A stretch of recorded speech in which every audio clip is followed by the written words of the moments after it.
Hook ഉപയോഗിച്ച് Titan ചെയ്യുന്നത് കൂടി നമുക്ക് ഈ ഒരു ഘട്ടത്തിൽ ഇവിടെ നിന്നും കാണാൻ സാധിക്കുന്നുണ്ട്. ഒരുപക്ഷെ അത് കൃത്യമായി ഹുക്ക് ചെയ്യാൻ മൽപ്പയ്ക്ക് സാധിച്ചിട്ടുണ്ടെങ്കിൽ അധികം വൈകാതെ തന്നെ ആ ട്രക്ക് ഉയർത്തുന്ന നടപടിയിലേക്ക് കടക്കും. ഇതിലേറ്റവും വളരെ പ്രധാനപ്പെട്ട കാര്യമായി ഞാൻ കാണുന്നത് ഡ്രഡ്ജർ കഴിഞ്ഞ ദിവസം എത്തിക്കാനുള്ള തീരുമാനമെടുത്തതിന് പിന്നാലെ തന്നെ അത് ഇവിടെ പ്രവർത്തിച്ചു തുടങ്ങുന്നതിന് കാലതാമസമുണ്ടായ കാര്യങ്ങളൊക്കെ നമ്മൾ നേരത്തെ വിശദീകരിച്ചാണ്. പക്ഷേ ഇപ്പോഴും ഈ കാർവാർ MLA ഉൾപ്പെടെയുള്ള ആളുകൾ ആ ഡ്രഡ്ജറിൽ തമ്പടിച്ച് നിന്നുകൊണ്ട് തന്നെ കിട്ടിയിരിക്കുന്ന ഏറ്റവും ശുഭസൂചകമായ ആ ഒരു ട്രക്കിൻ്റെ ഭാഗങ്ങൾ പുറത്തേക്ക് എത്തിക്കാൻ വേണ്ടി അഹോരാത്രം അവർ ശ്രമിക്കുന്നു എന്നുള്ള കാഴ്ച കൂടി നമുക്ക് ഇവിടെ നിന്നും പങ്കുവയ്ക്കാൻ സാധിക്കുന്നുണ്ട്. അങ്ങനെ വളരെ സജീവമായി തന്നെയുള്ള ഒരു ഇടപെടൽ ഈ ഒരു മണിക്കൂറിൽ ഉണ്ടാകുന്നു എന്ന് കൃത്യമായി നമുക്ക് പറയാൻ സാധിക്കുന്നുണ്ട്.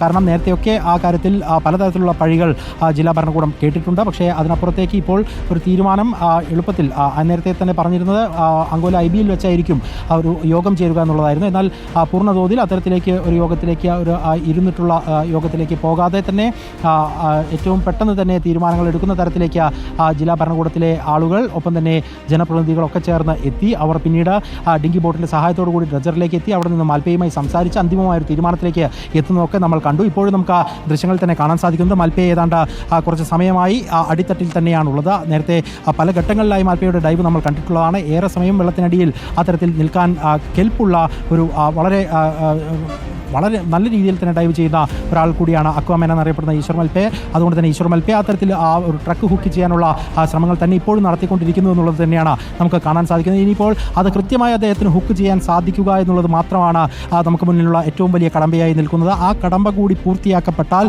ഏറ്റവും പ്രതീക്ഷാ നിർഭരമായ ആ നിമിഷത്തിലേക്ക് നമ്മൾ കടക്കും. ആ ട്രക്ക് ഉയർത്തി കൊണ്ടുവന്നു കഴിഞ്ഞാൽ അതിൻ്റെ ക്യാബിൻ നേരത്തെ മനാഫ് സൂചിപ്പിച്ചതുപോലെ അദ്ദേഹത്തിൻ്റെ പ്രതീക്ഷ അദ്ദേഹം പങ്കുവച്ചതുപോലെ അങ്ങനെ തകർന്നു പോയിട്ടില്ല എങ്കിൽ ആ ക്യാബിനകത്ത് അർജുൻ ഉണ്ട് എങ്കിൽ ആ അർജുനെ കണ്ടെത്താൻ വേണ്ടി ഇത്രയും നാൾ നടത്തിയ ശ്രമങ്ങൾ, ഇത്രയും നാൾ നടത്തിയ നീക്കങ്ങൾ അത് കുടുംബത്തിൻ്റെ ഭാഗത്തു നിന്നായാലും മറ്റ് ലോക മലയാളികൾ ഒന്നടങ്കം ആഗ്രഹിച്ച ആ കാര്യം എന്നുള്ള നിലയിൽ തന്നെ ഒരു പ്രതീക്ഷാ നിർഭരമായ അവസ്ഥയിലേക്ക് എത്തുമോ എന്നുള്ളത് നമുക്ക് അറിയേണ്ടതുണ്ട്. അർജുൻ്റെ കുടുംബം ഉൾപ്പെടെ ഇപ്പോഴും ഇവിടെ കാത്തിരിക്കുകയാണ്.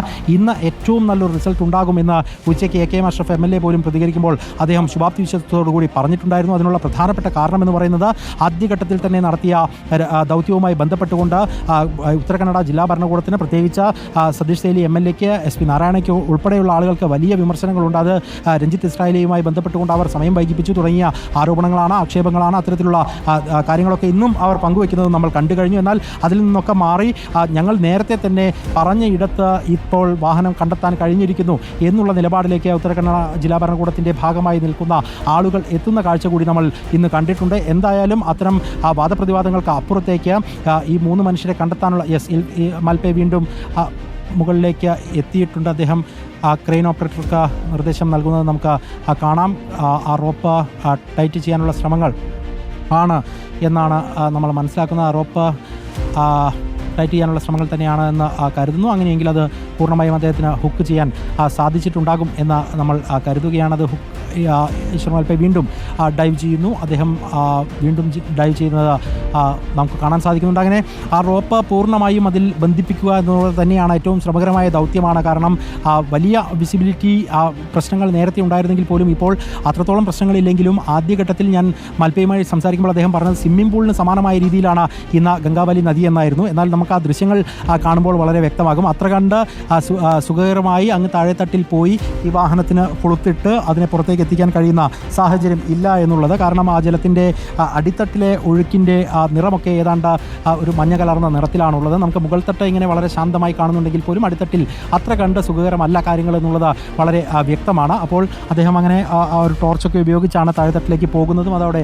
ഘടിപ്പിക്കാനുള്ള നീക്കങ്ങൾ നടത്തുന്നതും. അപ്പോൾ ആ ഒരു നീക്കത്തിന് അദ്ദേഹത്തിന് സല്യൂട്ട് ചെയ്തേ മതിയാകൂ. എങ്കിൽ പോലും ആ ഒരു ദൗത്യം ഇപ്പോൾ പൂർത്തിയാക്കാൻ കഴിയും. ആ റോപ്പ് പൂർണ്ണമായും അതിൽ ടൈ ചെയ്യാൻ കഴിയുമെന്ന് തന്നെയാണ് നമ്മൾ പ്രതീക്ഷിക്കുന്നത്. ആ ഹുക്ക് ഉൾപ്പെടെ താഴേക്ക് നൽകി കഴിഞ്ഞിട്ടുണ്ട്. ഇനിയിപ്പോൾ നിമിഷങ്ങൾ മാത്രം മതിയാകും എന്നുള്ള പ്രതീക്ഷയിൽ തന്നെയാണ് ഇവിടെ ഈ കണ്ട മനുഷ്യരെല്ലാം കാത്തിരിക്കുന്നത്, അർജുൻ്റെ കുടുംബമെല്ലാം കാത്തിരിക്കുന്നത്, ഈ നമ്മുടെ പ്രേക്ഷകരെല്ലാം കാത്തിരിക്കുന്നത് എന്ന കാര്യത്തിൽ തർക്കമില്ല. ആ ലോറി മുകളിലേക്ക് എത്തിക്കഴിഞ്ഞാൽ മാത്രമായിരിക്കും അർജുൻ ഉപയോഗിച്ചിരുന്ന ട്രക്കാണോ അത് എന്നുള്ളത് സംബന്ധിച്ച് നമുക്ക് വ്യക്തത വരിക. ആ കുടുംബത്തെ സംബന്ധിച്ച് അർജുൻ ഒരു വലിയ